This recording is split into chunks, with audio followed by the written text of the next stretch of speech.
चला आज आपण बनवणार आहोत अंडा कढीची रेसिपी। अगदी सोपी रेसिपी आहे।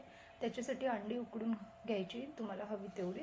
त्याला अशा चिरा पाडायच्या आणि आता ते तेलामध्ये आपण सोडायचे। तेलामध्ये आपल्याला हे फ्राय करून घ्यायचे आहेत अंडी सगळी। आता अंडी बघा मी तेलामध्ये सोडली आहेत। आता ही फ्राय करून घ्यायची, चांगली ब्राऊन कलर होईपर्यंत फ्राय करायची। आणि ते फ्राय करून आपण साईडला काढून घ्यायची। त्यानंतर मी एक बटाटा उकडवलेला होता अंड्यासोबतच, त्याचे पण साल काढायचे आणि ते बटाटे पण आपण तेलामध्ये फ्राय करायचे।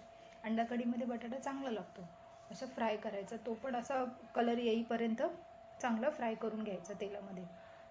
आणि हा पण बटाटा आपण आता साईडला काढणार आहोत। आता आपण मसाल्याची तयारी करू। वाटणामध्ये मी आता आपण त्याच तेलामध्ये आपण वाटण घालणार आहोत। या वाटणामध्ये मी कांदा घेतला आहे, टोमॅटो, आलं, लसूण आणि कोथिंबीर ह्याचं वाटण करून घेतलेलं आहे। बाकी खोबरं वगैरे काहीच नाही घातलं, फक्त कांदा, टोमॅटो, आलं, लसूण आणि कोथिंबीर ह्याचं वाटण करून घ्यायचं आणि तेलामध्ये परतवायला ठेवून द्यायचं। झाकण लावून चांगलं परतवून घ्यायचं।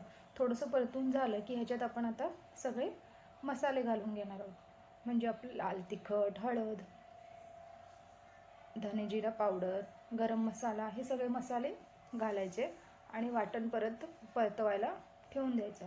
अगदी सोपी पद्धत आहे, सोप्या पद्धतीचं आहे, छान लागते ही अशा प्रकारे अंडा कढी बनवल्यावर।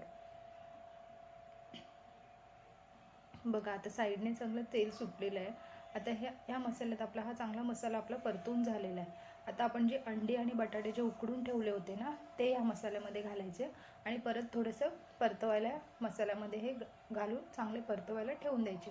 म्हणजे अंड्याला आणि बटाट्याला पण चांगली टेस्ट येते मसाल्याची। आता ह्याच्यावर परत आपण झाकण लावून थोड्या वेळ ठेवून देणार आहे। मंद गॅसवर आपण ठेवून द्यायचे। त्यानंतर आता ह्याच्यात आपण पाणी घालणार आहोत, मीठ घालणार आहोत आणि ह्याला चांगली एक उकळी यायला ठेवून द्यायचं। झाली आपली अंडा कढी तयार। अशा प्रकारे ही अंडा कढी बनवून बघा, खूप छान लागते, टेस्ट पण खूप छान लागते। धाब्या स्टाईलची ही अशी अंडा कढी बनवतो। आता आपण ही वरून कोथिंबीर घालणार आहोत। झाली आपली अंडा कढी रेडी। कशी वाटली तुम्हाला नक्की करून पहा आणि कमेंटमध्ये नक्की सांगा।